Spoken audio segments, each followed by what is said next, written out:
So hello again viewers, I'm back in London Piccadilly and I am outside Bentley's Oyster Bar and Grill.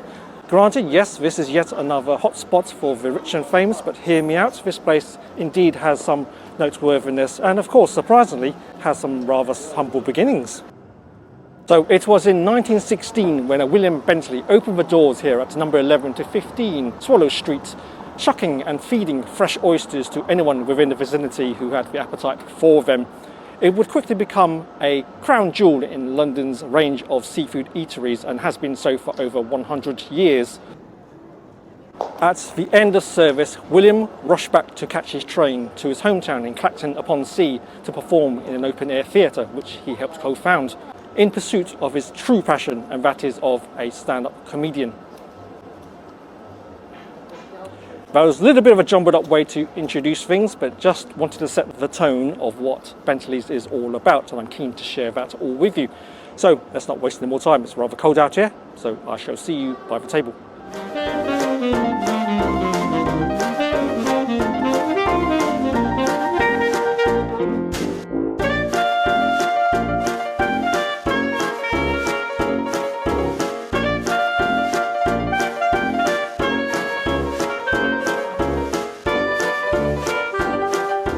Welcome to Bentley's. So, got my menu laid in front of me, but before I continue, sorry, let me just get my linen napkin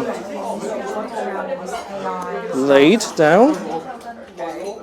If you watched my videos before, you know I like linen napkins. There you go, ready now. Okay, so let's get started. So, a little quick scan through the menu. Of course, as this is originally a bar for oysters, it has its plenty of selection of shellfish and seafood, crustaceans, mollusks, and decadent platters also. There you go. So, yeah, quick browse through. I've just ordered a sparkly water to begin with, so I'm going to try and get through this piece quickly. Okay, empty. But this is the rather formidable looking wine list here. And of course, lovely texture. There you go. Nice touch of luxury there. Oh, thank you. Thank you. Yeah, I'm not going to go through the entire wine list. There's several pages here. Cursory view, champagne, sparkling wine, by the glass. Lovely, wide range of selection of champagne and sparkling wines by the glass, which is always a good thing. Some reds and some by a caravan as well. There you have it. Some house bread and some butter and some seaweed flavoured butter just underneath there. Yeah. Interesting dimension to the standard bread and butter offerings. Of course, lovely little bread plate and butter knife on the left. Good start so far. Okay, let's give the bread a little try. Let's get the butter nearby. Hopefully this is softened. Slightly on the hard side, so this is going to be quite tricky to spread, I think. Okay, so I just spreaded the bread off camera. I put abundance of butter on there. If you're going to use butter, use it properly. Don't play around with it. It's not a toy. That's quoted by Marco Pierwhite. Anyway, here we go. That was very delightful. Even though the butter is cold, it's very creamy and it goes so well with the very earthy bread. Fantastic. Right, let's give the seaweed butter a go. That's delicious. You can certainly taste the sea in the seaweed in there, married with the butter also. So I've been posted near the bar counter today as I'm dining solo, but it's always recommended to dine at Bentley's if you've never been here before, just so you see all the action, understand what Bentley's is all about. Upstairs is a little bit more of a more formal affair with grilled meats and a selection of seafood in the form of a la carte. The decor in here, I would say, certainly very post-Victorian, so you've got a mix of a little bit of touch of Art Deco, a bit of Edwardian and a contemporary all mixed in together. Fancy! Oh, of course, I've got my wine for today. They actually serve it in carafe sizes, so we've gone for the white Bordeaux. Let's give it a little nose test. hint of peach and apricot in there. Nice little mix of fruits. Summer vibe, even though it's end of November. Anyway, give it a taste. And of course, on behalf of Bentley's, cheers. Oh, that's terrific. That fruit continues through. Lovely. There's a hint of oak in there. Yeah, lovely blend of different characteristics there. Very satisfying to drink. Very nice. And the first course has landed. So I've gone for just the trio of oysters. So the oyster on the right-hand side is from Jersey, and the other two are from Ireland on the Atlantic coast. A little bit of lemon in first. I just enjoying the fact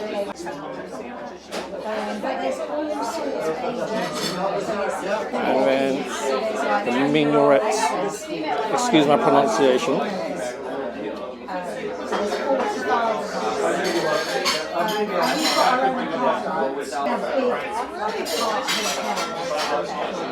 I apologise to the seasoned oyster enthusiasts. I'm probably doing this the wrong way. Perhaps I should have just eaten the oysters as is, but there you go. You may not see the oyster on the plates, but I'll try to keep it within shot as I can. I've already dressed them. Got my handy little oyster fork here. Again, I'm not going to down it. I'm not confident enough to do that sort of thing. It's rather delicate. I've just noticed right off the bat the Jersey oyster is a little bit smaller than the ones from the Atlantic coast of Ireland. So, yeah, already visually they do have their own differences. Anyway, I'm waffling. Let's get on with eating. Very fresh. Taste the sea. Very uplifting. I'm not going to try and over-describe things. You get the vibe if you've had oysters before. Alright, let's get on with the oysters from the Atlantic coast. Yeah, the mollusk, much larger. I am no oyster expert, but I can taste the difference between the Atlantic oyster versus the one on the seas of Jersey. This one, I don't know if this seas. I think the salt level is a little bit more intense, where the Jersey's a little bit more lighter. Last but not least, okay, so this mollusk is quite different in shape. You're going to have to excuse my lack of chit-chat and insight, as I know where my limits are with seafaring mollusks. But I'm certainly enjoying the experience. Anyway, here we go. And again, there is a difference in flavour and taste. Less salt in this one. So I would say in terms of sharpness, lightness, maybe I'd put a little bit more lemon in the Jersey oyster. That may be it. But the salt levels definitely, in terms of the most, is oyster number 2, followed by oyster number 3, and then the Jersey. All good stuff. Apologies if I can't get it on camera, but you do have staff working on the oysters, removing them from their shells. The whole process is called a shocking, and there is a rule here at Bentley's, and that none of the cooks, not even the head chef, may touch or handle the oyster. Only trained oystermen are tasked with the job to handle the thousands upon thousands of oysters that are consumed here. This is to ensure that they are in pristine order when they are ready to be served, and most importantly, they are safe to eat. I believe 2 years ago, one of the oystermen in Bentley's was crowned world champion for handling such mollusks. Don't fear the man who has handled 1,000 different ingredients. Fear the man who has handled the same ingredient 1,000 times. The starter course has landed. So I've gone for, again, another bisque, a lobster bisque. So this will be quite intriguing to compare against the bisque in Scots and perhaps even in l'escargot. Inside out, but not too much on the spoon. There you go. Delicious. Definitely taste the sea. You taste lobster. I taste a hint of tomato in there as well. There's certainly something acidic. They're not as intense. Not in a bad way, but it's not as intense and concentrated as the bisque in Scots. But certainly liking this one. A little, I would say, imagine it more better suited for sunnier climes. You're on the Mediterranean. Yeah, this would go down just a treat. Liking this one. Let's try a little bit of bread. There you go.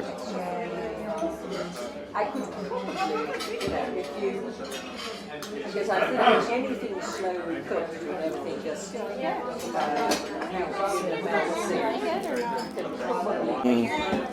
I think I am going to get along with this bisque very well. Don't worry, viewers, one day I will have a starter or first course that isn't a soup. It's just the weather at the moment. You just want something very warm and soothing. And if bisque is on the menu, especially lobster bisque, it's very hard to turn down.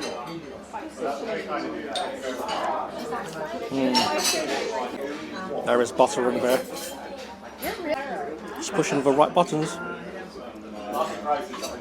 Excuse me if I need soup around my lips, but the more you eat this, the more addictive it gets, and that's what a good soup should do. Excuse me if I've lowered my voice a little bit. There are diners on either side, so I don't want to disturb them too much. But there's still some bread here, so I'm going to have to just make the most of them.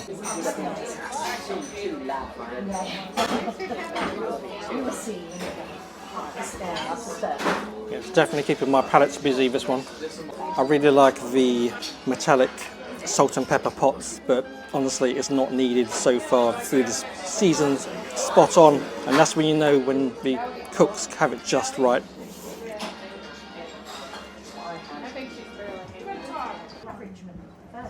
So looking around here, you wouldn't believe that this place was started out by necessity by the Bentley family.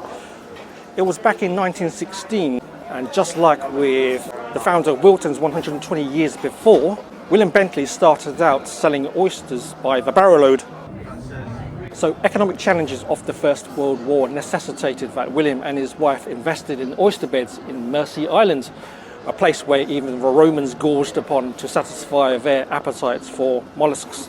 However, post-war trade was still very stagnant and struggles continued, which then led to William to become inspired to look into London Piccadilly, being conveniently located next to Theatreland. So he set up an oyster outlet in a place where appetite and money was still in circulation.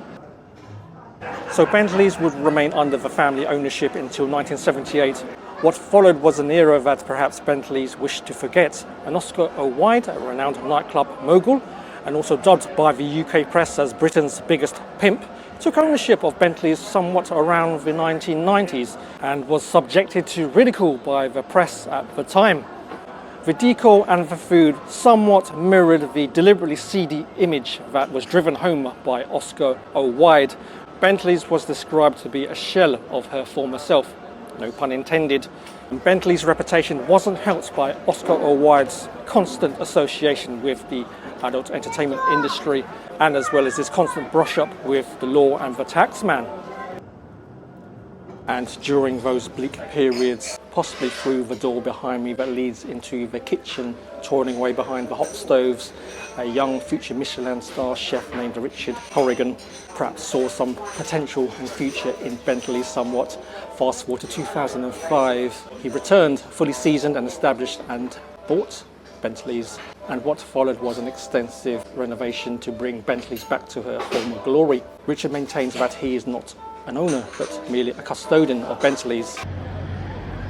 The rich and famous aside, Bentleys is more akin to a tavern in her own sense, that is, and alas, it should be enjoyed as such and by almost anyone. And the main course has landed. This is a lobster and spaghetti pasta. I should point out that they folded my napkin as I was away, which is a lovely touch. Alright, so enough talking, let's begin with the eating. So Got my utensils, and I'll swap it around. Just the way I am wired, I'm afraid. So, interestingly, they use spaghetti. Normally, with a seafood pasta, they either opt for something a little lighter, such as a linguine, or maybe something on the other end, which would be tagliatelle. So, spaghetti falls in between the two in terms of the thickness of the pasta strands. Okay, lovely little a couple of leaves of basil there. Cast that aside. Some lovely little cherry tomatoes there, and of course the star of the show, cuts of lobster in there. So let's try the lobster first.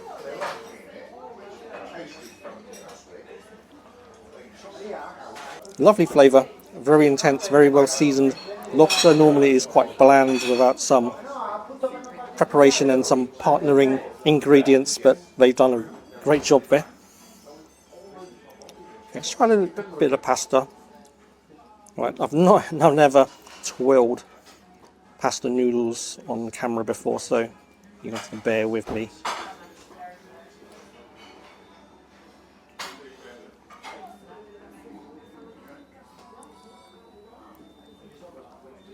Incredible sauce. I would say it's very similar to the bisque. Very intense amount of tomato in there, butter, and flavours of the sea permeated the pasta as it should. Great stuff. I love the spaghetti. It's not al dente, as it's probably the heat has continued to cook it, but it's full length. And there's a rule, especially amongst the Chinese and Italians, is you never cut pasta noodles. Oh, where are my manners? I actually forgot to drape my linen napkin. I didn't go to finishing school. Okay, so let's continue with the pasta delights. I'm shaking my head, but it's pure comfort. Absolutely delicious. Again, no need for salt and pepper. Seasoned just right. I do like seasoning. Let's try a little bit of wine with the pasta. Marries well with the lobster. There's so much butter and creaminess in this pasta sauce. Oh, Dan, look at the calories for this.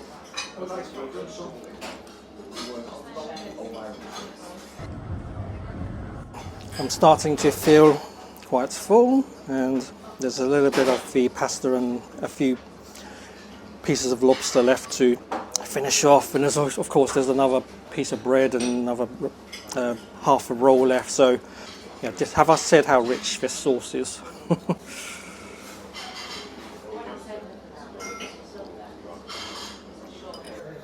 Okay, I collected all the remaining pieces of lobster into one mouthful, so here we go. One last hurrah.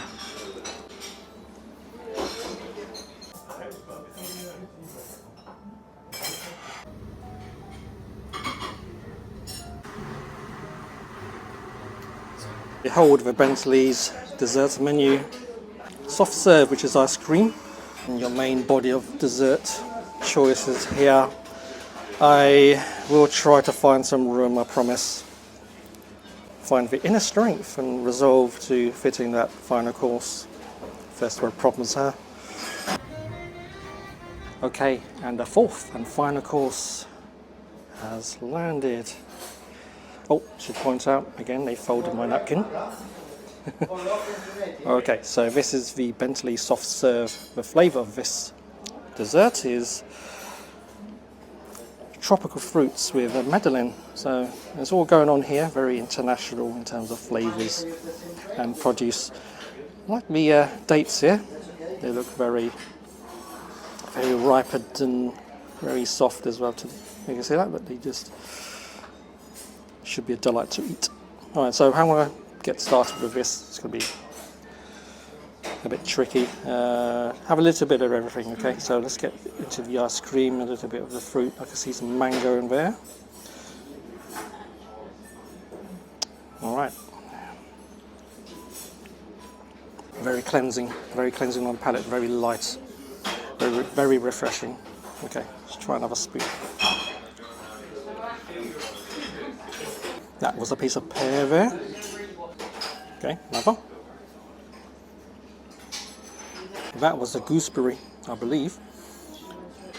Whew, all right. All right, so how else can I share the experience of this lovely soft serve with you? The ice cream is softened, so that's hence the name soft serve. It's, as you expect, a consistency of ice cream, but it's slightly melted, so it's almost a very, very thick milkshake, if that's the right way to describe it. You know, following that lobster bisque and the incredibly rich lobster spaghetti, this follows up just nicely. Oh, I forgot to put my napkin back on. Try that again. Shall I? Yeah, try the Madeleine. Just love the clam-shaped pattern of the Madeleine, so it would make sense to include that in a seafood restaurant. Yeah. Pry it into two.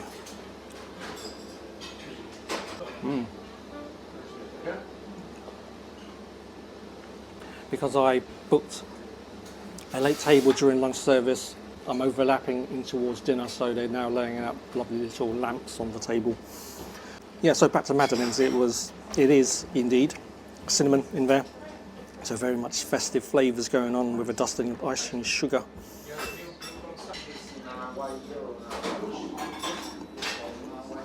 Okay, let's give the date a taste.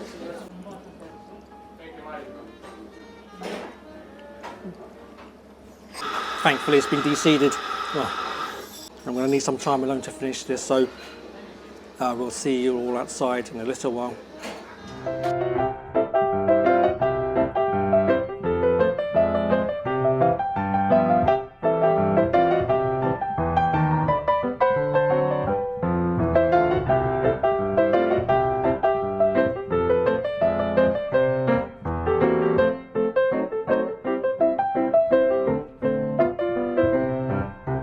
So that was the Bentley's lunch experience, and I hope I did that one justice. Seafood with a smile, in a nutshell, in my opinion, that is. Well, thanks again for watching, folks. That about wraps it up for this one. I'd just like to say that the next set of videos will be a little bit more Christmas themed and more festive, so stay tuned for that one, and I will see you all next week when that lands. So until that time, you all take care now, folks.